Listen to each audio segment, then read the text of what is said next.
Maple Hill Cemetery in Huntsville, Alabama is your average-looking cemetery. The headstones are neat and it's a well-maintained cemetery. Founded in 1822, it is both the oldest and largest cemetery in Alabama, covering over 100 acres. Hidden deep within the cemetery is a playground, officially named Dross Park. The locals know it as Dead Children's Playground. With a dense canopy of trees and flanked on three sides by a steep cliff, it is no wonder that the playground seems to be creepy, regardless of the time of day.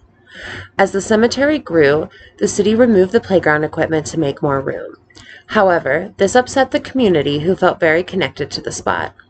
Working to make the park a protected area, the community came together to achieve this goal.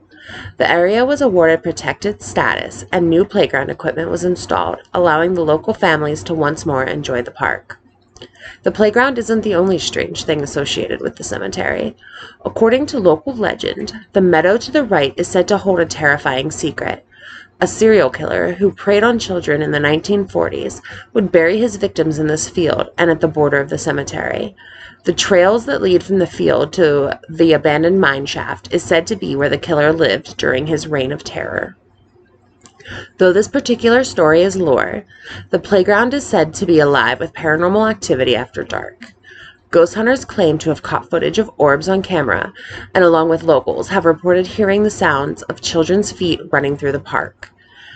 To have seen the dust they kick up while playing, swings rocking back and forth with no breeze or seeable outside forces to push them, and to hear the sounds of children giggling.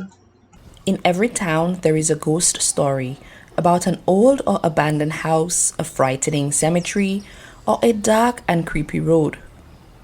Consolation Church, tucked away in the woods near the Butler-Covington County line, has a reputation for being a paranormal hotspot.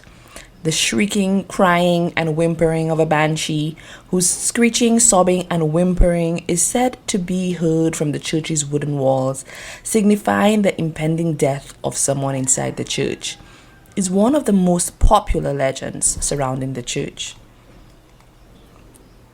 According to another legend, hellhounds with piercing red eyes prowl the graveyard directly in front of the cathedral. Several veterans who served in the Confederate Army are buried in the cemetery, which has graves dating back to the early 1800s, and often sightings of phantom Confederate troops are reported. The nearby cemetery and even the church's outhouse have all been subject to legends. However, the property is also said to be haunted by the ghosts of two children. The first is a little child who is kicking a ball about. He appears to those who come to the church on occasion. At other times, all you can hear is his laughter. According to legend, if the youngster, who is followed by a sudden chilly surge of air, rolls the ball to a person, who then picks it up and returns it to the boy, that person will die shortly. A tiny girl is the second. She comes, skips down the road, and then vanishes again. A black 1964 Ford pickup truck and a ghost rider are mentioned in another story about the chapel.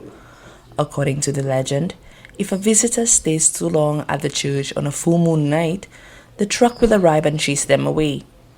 The visitor's vehicle will crash if the truck catches up with them, killing everyone inside. The outhouse, which is just a few yards behind the church, is the penultimate story connected to Consolation Church. According to legend, if someone enters the outhouse, the door will close and lock behind them, imprisoning them until someone from the outside opens it.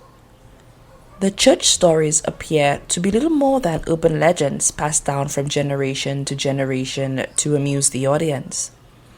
The stories, however, have come at a cost to the church, which has seen more than its fair share of destruction as a result of the searching for a terrifying night on the grounds.